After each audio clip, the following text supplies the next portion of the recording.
deep within the jungle. We're talking about a civilization discovered in the middle of a rainforest. Cryptic remains of a lost civilization, one that spanned a continent for more than 1,000 years. They definitely had attributes of the supernatural. They were the ancient Maya. Their rulers filled vast cities with sky-high pyramids, ornate palaces, and lavish plazas. They were masters of their environment. They were very resourceful in figuring out how to harness the energy, creating amazingly sophisticated works of art and engineering, and sustaining a civilization for 1,500 years. Then, after generations of prosperity and innovation, the ancient civilization collapsed, turning bustling cities into ghost towns to be reclaimed by Mother Nature. Centuries later, answers to the mystery surrounding these majestic people and the godlike kings who ruled them tell a story of conquest, ingenuity, and disaster.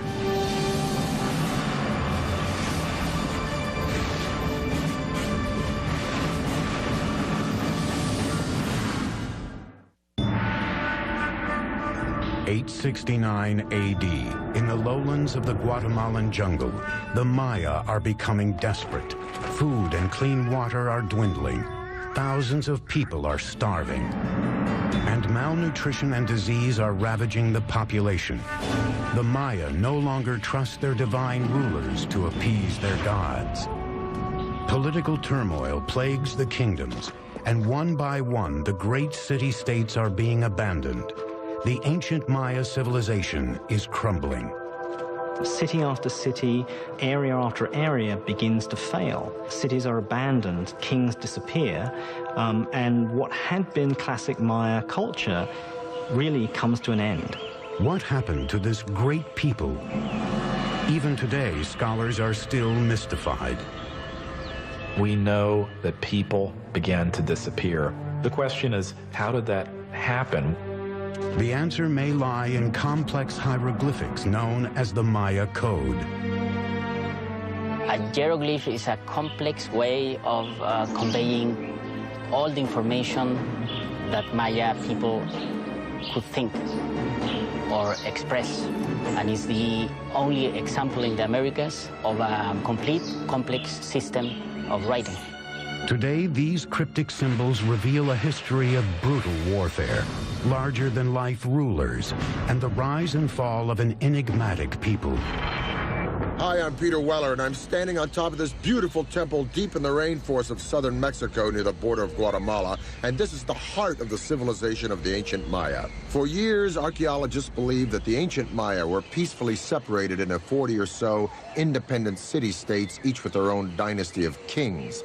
For what we could tell, there seemed to be trade, communication, but there didn't seem to be any particular imperial aggression motivated by a thirst for land or power outside of a king's own territory. But in the last half-century, these theories are starting to fly in the face of a different story, because hieroglyphs like this one, the remnants of the ancient Maya's advanced writing system, are painting a whole new picture. The touchy-feely 1960s and New Age ideas of a gentle and loving people are being fast replaced by a much more complex reality of city-states, butting heads and bloody clashes. And now we have evidence that brutal battles and human sacrifice were fundamental components of life among the ancient Maya.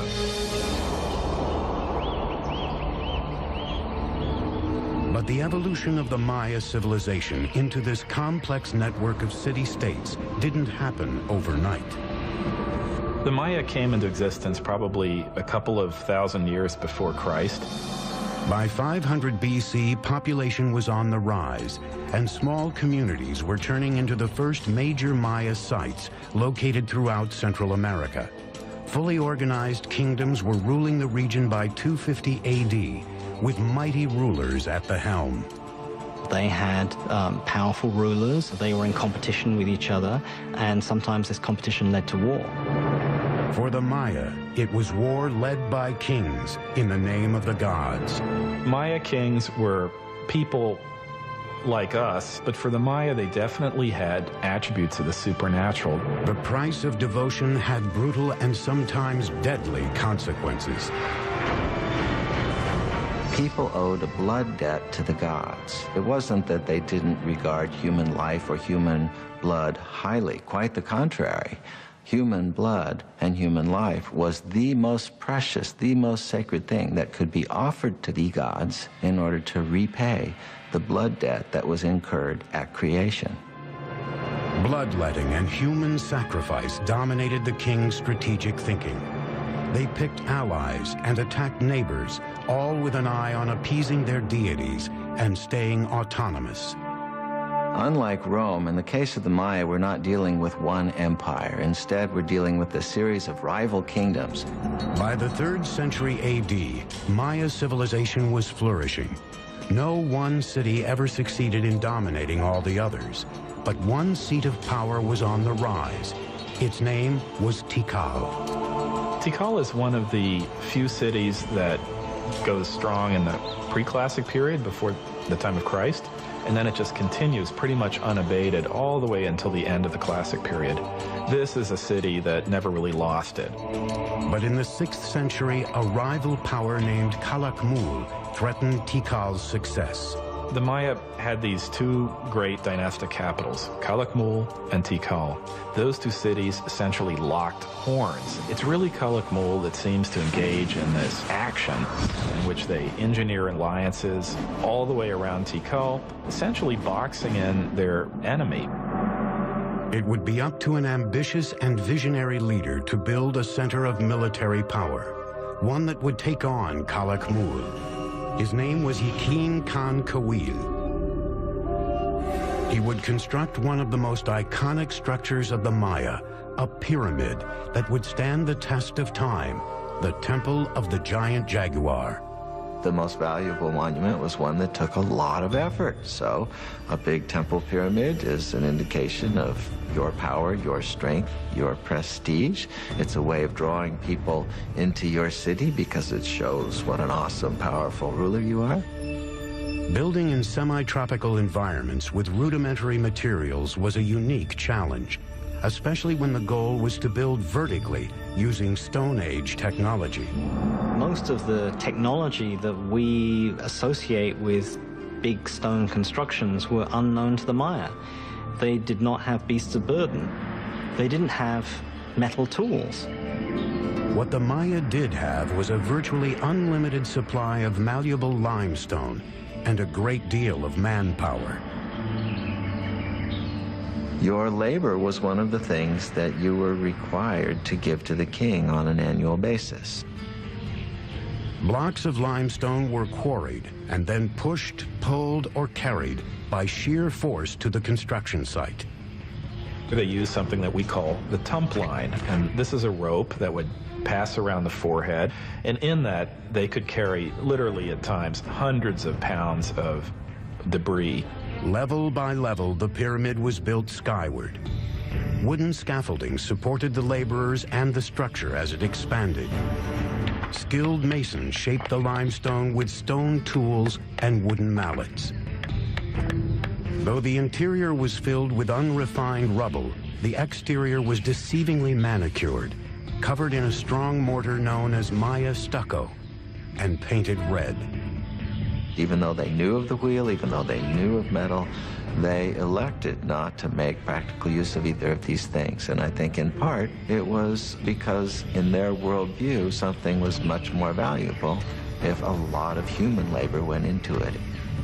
At nearly 150 feet, the Temple of the Giant Jaguar emerged, facing west toward the setting sun. The ancient skyscraper would command the attention of all who set foot in Tikal's Grand Plaza as a symbol of power and redemption. But Yakin Khan Kawil's engineering marvel was just the beginning. In 736, Kawil had defeated his ultimate rival, Calakmul. Then, in 743 and 744, he attacked and eviscerated two critical Calakmul allies that surrounded Tikal, El Peru to the west and Naranjo to the east. Finally, the suffocating noose that had once strangled Tikal was broken.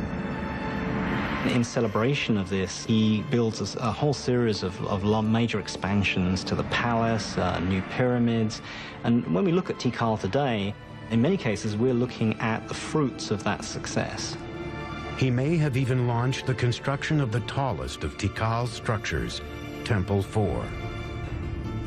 Made of 250,000 cubic yards of stone, the massive pyramid stretched more than 210 feet, or 22 stories high, nearly as tall as the towers of the Brooklyn Bridge. It jutted far above the dense rainforest canopy, with a 180-degree view of the city. In the distance, other Maya cities were also ambitiously building toward the sky. But at this moment, with King Yakin Khan Kawil at the helm, Tikal was the unchallenged powerhouse of the Maya civilization. But Tikal was not alone. Out of sight, about 250 miles to the west, another dynasty is forging the construction of a great acropolis. There, in the 7th century, a king with a vision would emerge. He would turn one of the wettest cities in the world into a mecca of New World architecture.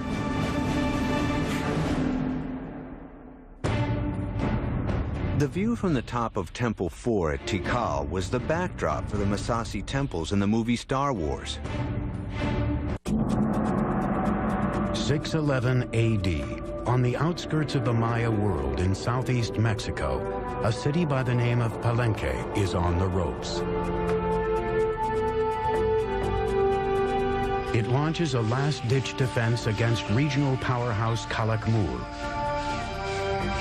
Palenque's forces are overwhelmed, and the king is killed with no male heir to the throne. Because Maya kings were thought to be divine lords, their lineage is key to survival. The end of a dynasty usually spelled disaster.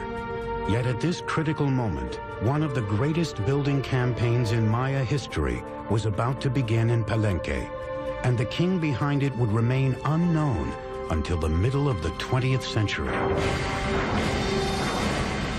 In 1949, some of the questions regarding the mysterious dynasty of Palenque are answered when archaeologist Alberto Rus-Luyet is excavating this 75-foot high temple, now called the Temple of the Inscriptions. Now, I'm in pretty good shape, but those guys had headdresses and big robes, obsidian knives and swords. I thought I'm in pretty good shape, for an old guy anyway. But I don't know how they did it. And I don't know how Alberto Rus-Luyet did it. But I still got a lot to go. And when he gets up into the sanctuary, he looks around, and he notices on the floor a row of holes covered with stone stoppers, and he figures out that these holes were made for ropes in order to pull up the slab, just like I'm on a trapdoor. So he pulls up the slab, this one exactly, and he follows a steep staircase filled with dirt and debris. He's never seen a Maya pyramid like this before, so his men start digging and digging and digging into the unknown.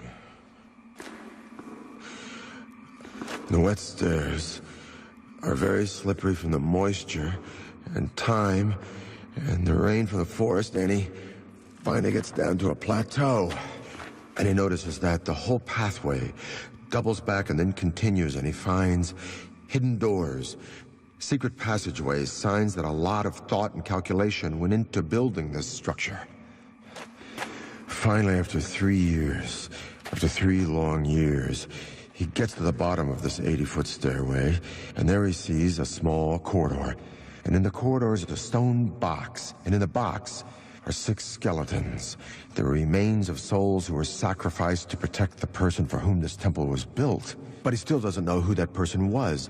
And then he finally sees a huge door, a massive triangular stone. So his men and he open it, and then they go in. And behind this huge triangular door is a vaulted crypt about 30 feet long and 23 feet high. And inside the crypt is this massive sarcophagus carved from one piece of limestone. And on top of this sarcophagus is this magnificent lid with these expertly carved images of a king. Along this edge, by the way, which is covered with cinnabar, this red stuff, is poison to the touch to keep looters from coming in here and ruining it. And by the way, if the ancient Egyptians might have used this, we might have had more antiquities coming out of that country today. But along this edge is the image of a shield. And up in the sanctuary is another image of a shield. And the ancient Maya word for shield is Pakal. So Alberto Ruz had discovered the tomb of the most important Maya king, Pakal the Great. Pakal's ascension to the throne in 615 AD came during the most critical time for Palenque. With no direct heir, the elders of Palenque had turned to an outsider, a royal who lived outside the kingdom, named Lady Sac-Cook.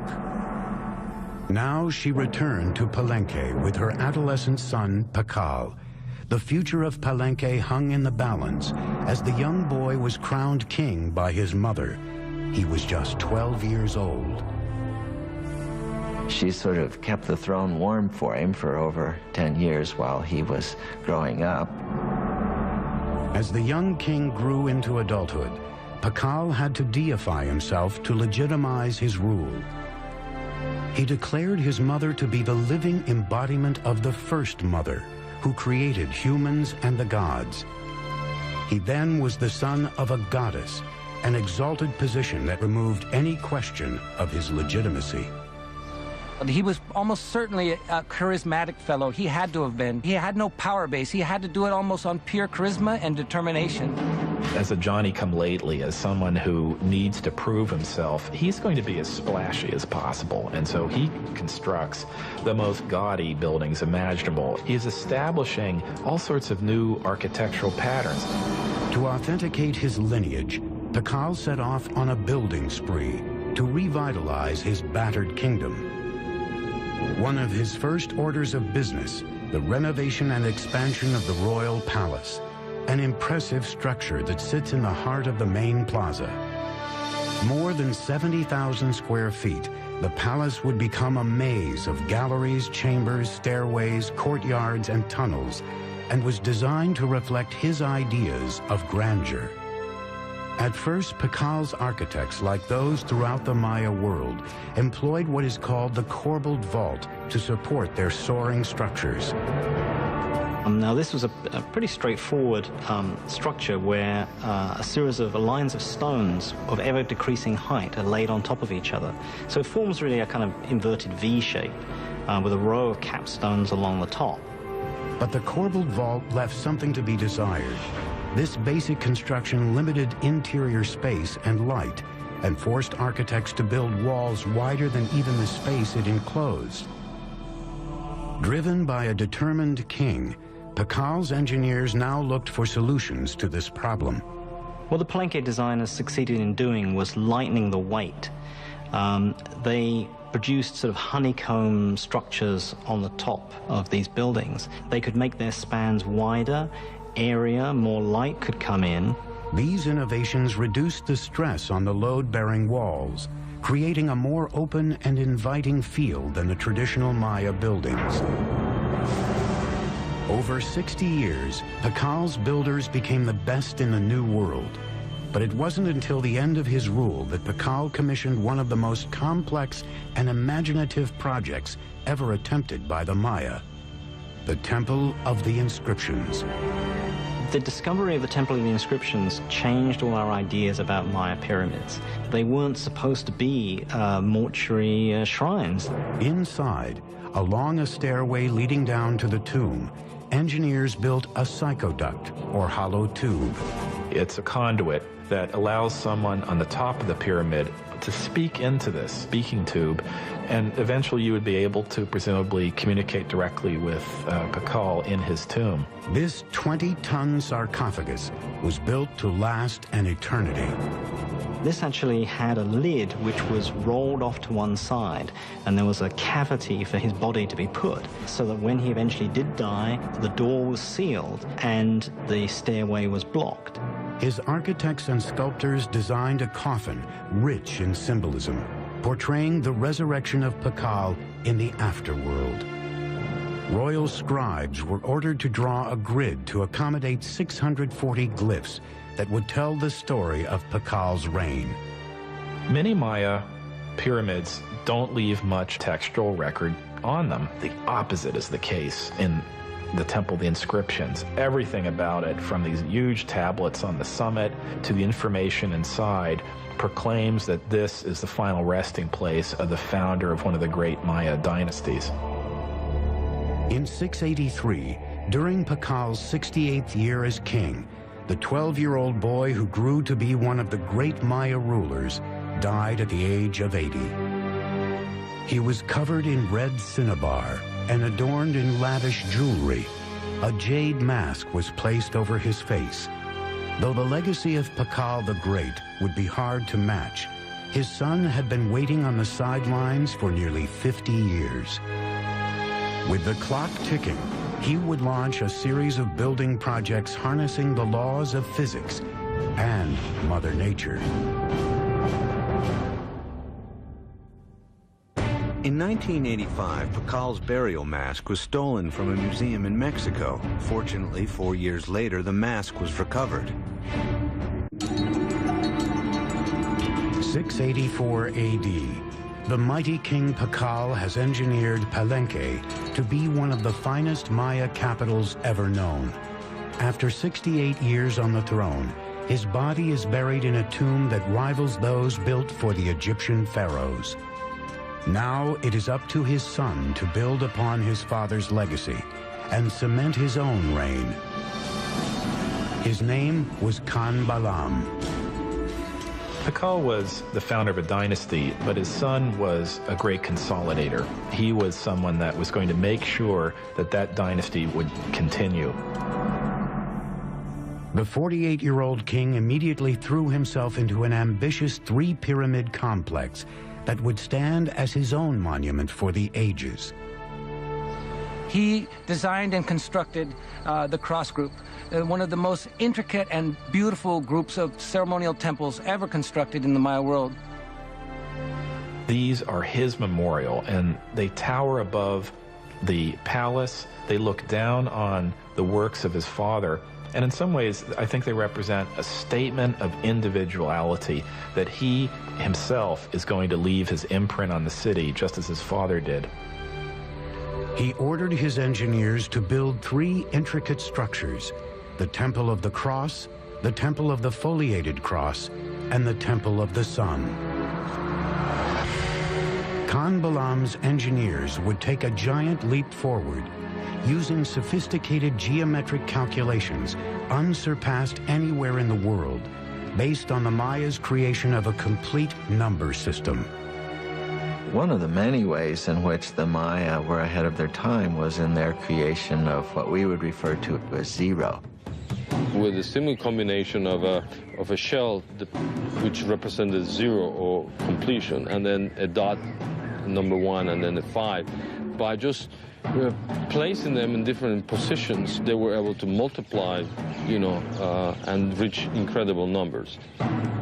The Greeks and Romans were tremendous engineers, theologians, historians, and so forth, but were very limited by their mathematical system because they didn't have a zero. So here you have the irony that they were able to produce great public works, philosophy, and whatnot, but are really pretty lousy mathematicians compared to the Maya.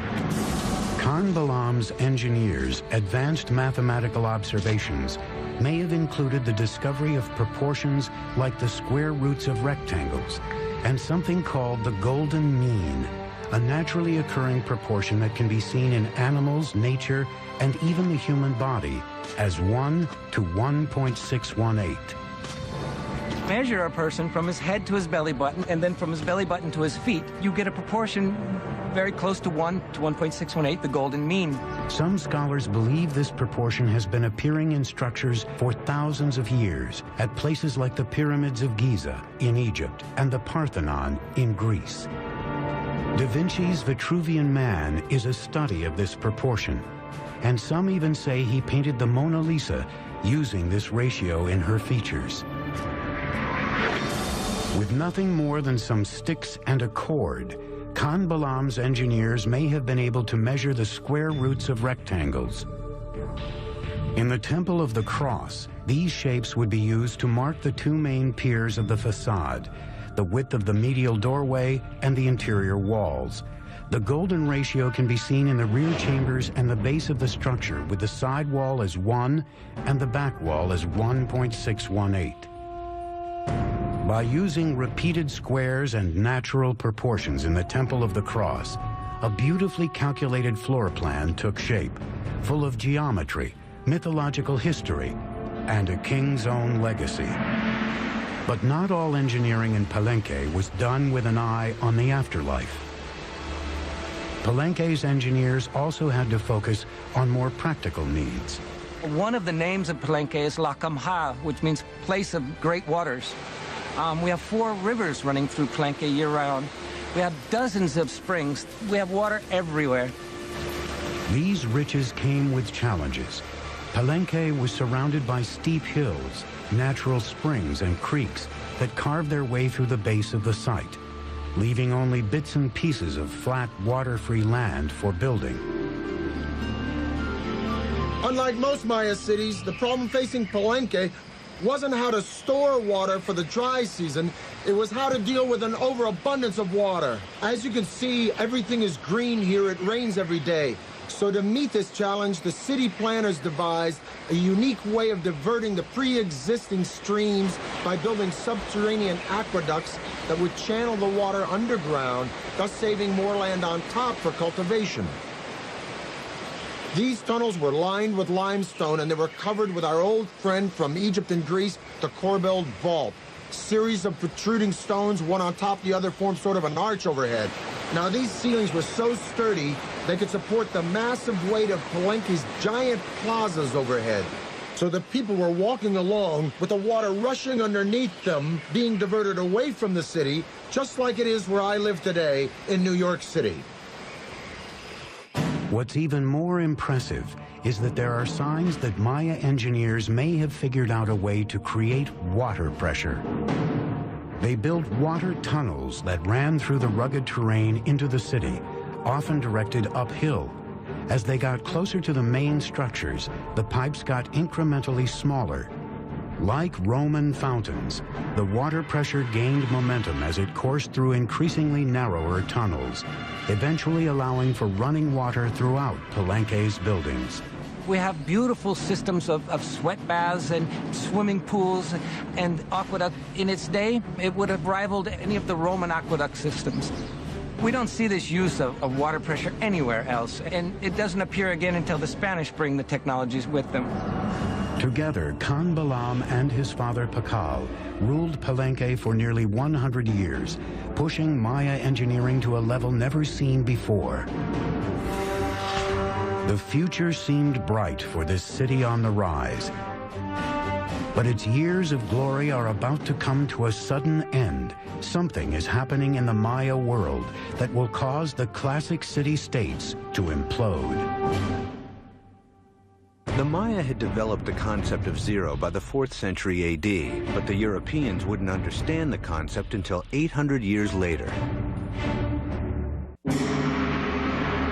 By the 8th century, Palenque, Tikal, and the other kingdoms of the Maya world were expanding across the continent. Tall pyramids, unparalleled city planning, and sumptuous royal palaces advertised the glory of the great kings. Then, suddenly, these cities began to unravel, one after another. Royal sculptors stopped carving their monuments with historical information, and kings halted their construction projects. Maya civilization had plunged into darkness. It's not that the entire Maya lowlands is abandoned overnight. It's that, one kingdom falls here and another one 10 years later falls over here, then another one over here.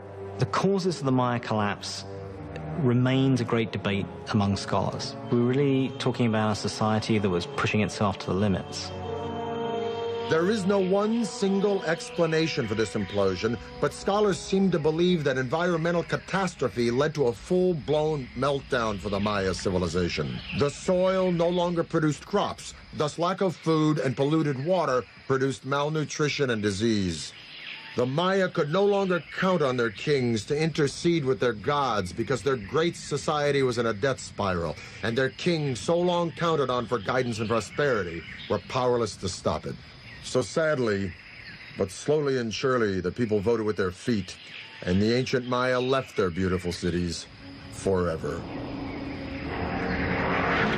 There were no signs of mass graves. They did not vanish. Where did the millions of Maya go?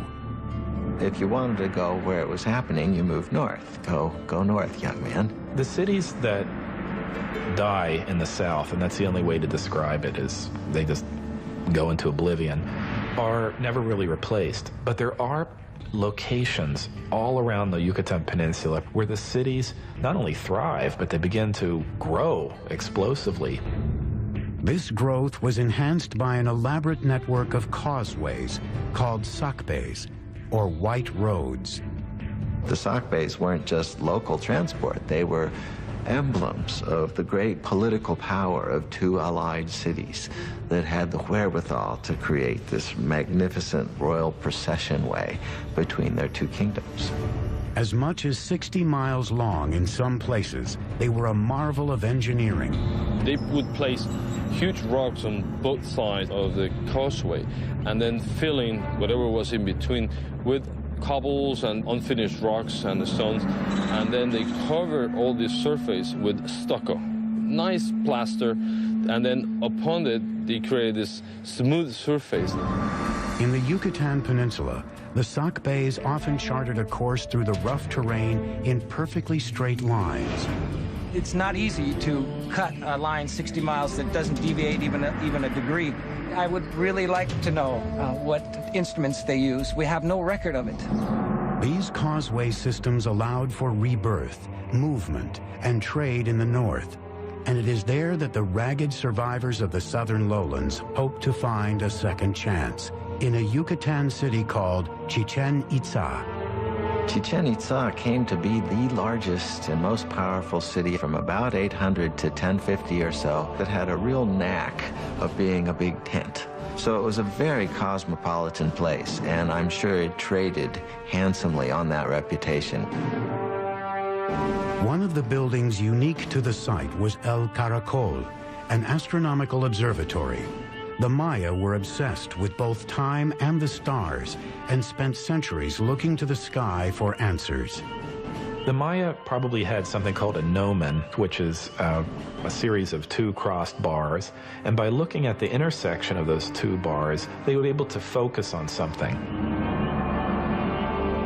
With just basic tools, the Maya were able to track the movement of the stars and planets and the passing of time. Like Stonehenge, this was a place where people could make solar and lunar observations. The staircase in the front of the building faced 27.5 degrees northwest, out of line with other structures, but in almost perfect alignment with Venus's most northerly position in the sky.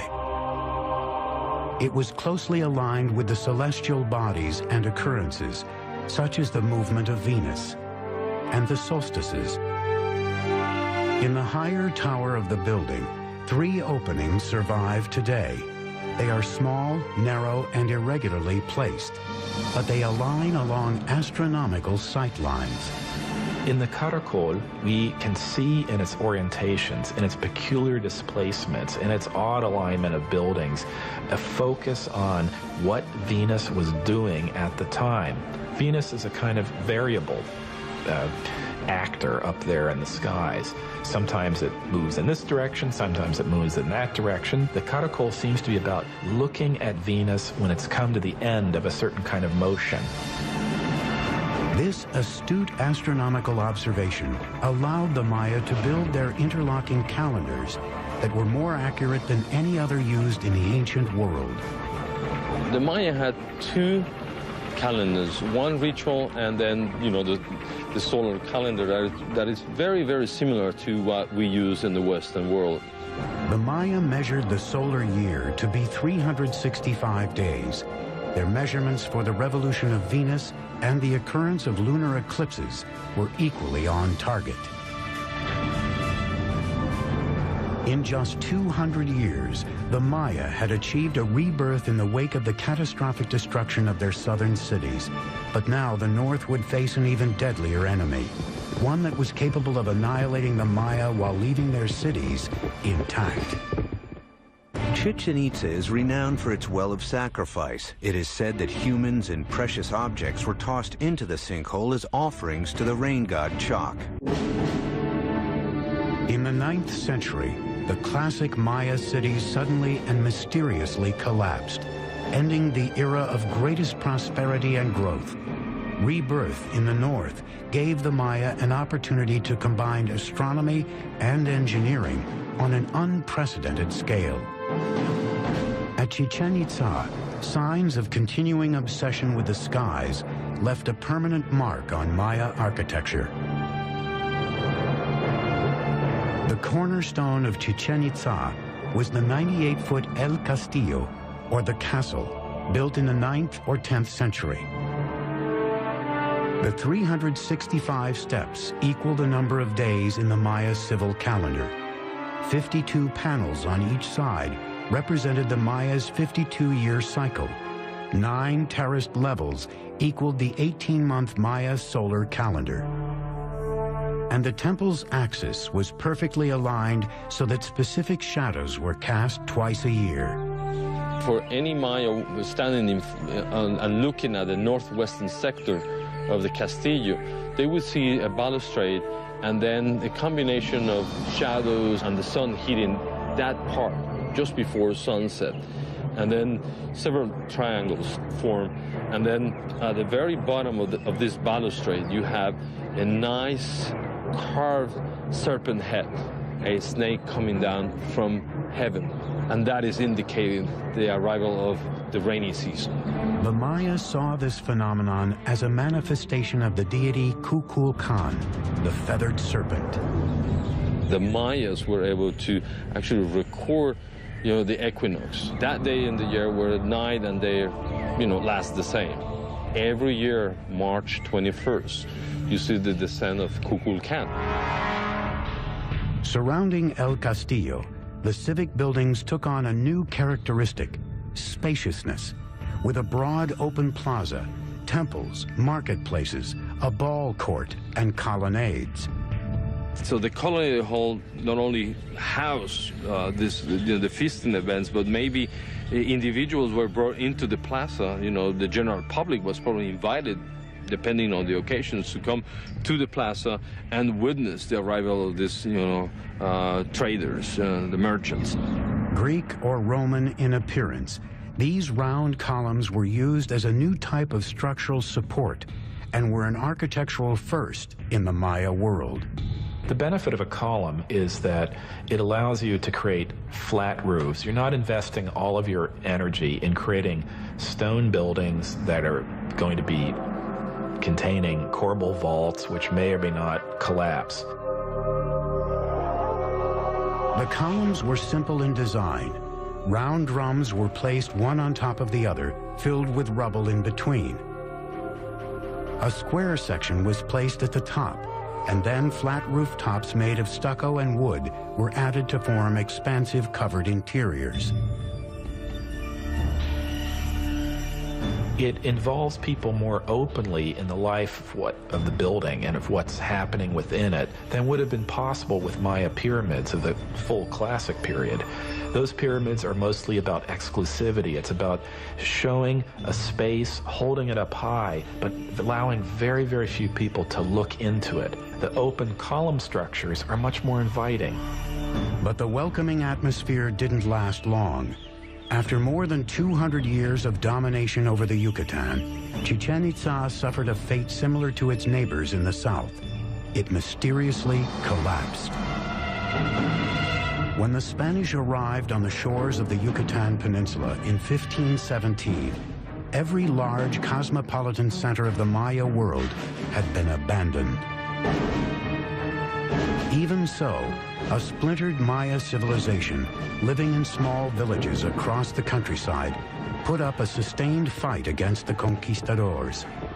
They proved difficult to conquer because rather than taking a king captive or an emperor, as they did with the Aztec, they had to conquer one village at a time. And once they moved on to the next village, there'd be one behind them that would then begin to rise in revolt.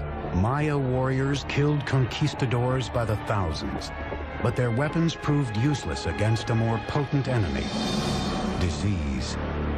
Within 100 years, 90% of the population of the New World was gone. The Maya who survived faced further persecution. Friar Diego de Landa had been sent from Spain to convert the Maya to Christianity, and he ruthlessly enforced his religious teachings. Diego de Landa was a young idealist who came to the New World trying to save souls, trying to win converts to what he referred to as the one true faith. But the Maya didn't believe that they should instantly and forevermore reject all of their own beliefs. On July 12, 1562, Landa ordered an auto de fe, or burning of the Maya texts, believing they were the writing of the devil.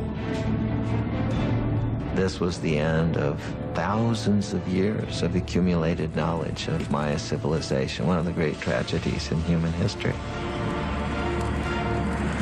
In a lucky twist of fate, 4 codices survived the inferno and wear and tear of time. By the 19th century, some of these books that happened to escape the clutches of these friars and their destructive urges began to make their way into public attention. Today, their survival story is just another mystery in the complex history of the Maya.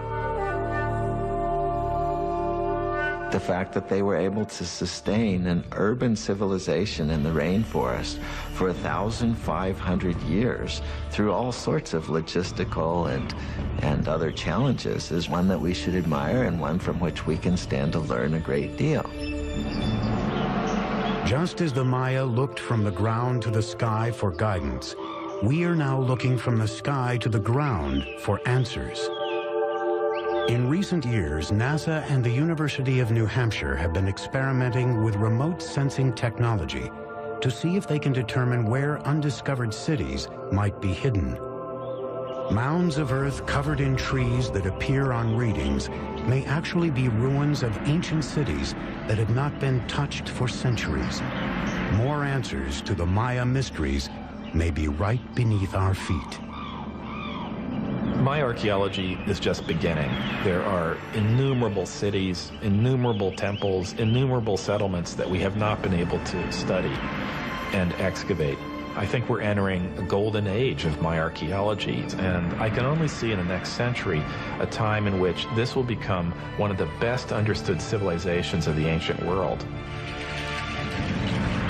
We now know that the Maya were an innovative and creative and majestic people with their own particular taste for violence. But what is the real allure of the Maya? What is this mystique that draws generation after generation the world over to this complex and sophisticated civilization? Is it the architecture with its serene palaces and temples, or the intricacies of hieroglyphs and art in a complex writing system? Or is it the astounding comprehension of astronomy and mathematics with the concept of zero, unparalleled in antiquity?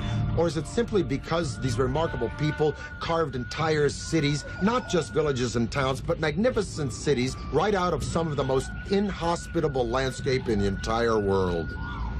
In the rainforest between Honduras and the Yucatan, there are literally hundreds and hundreds of Maya sites that are untouched. In Palenque alone, there are 1,500 buildings that lie unexcavated, including temples larger than that one. And if you consider the archaeological treasures yet to be found in cities like Tikal and Chichen Itza, I say, and I'm sure I'm not alone, that the real allure of the Maya The real magic and mystique of this civilization are the mysteries that still lie buried deep within this jungle. I'm Peter Weller for the History Channel.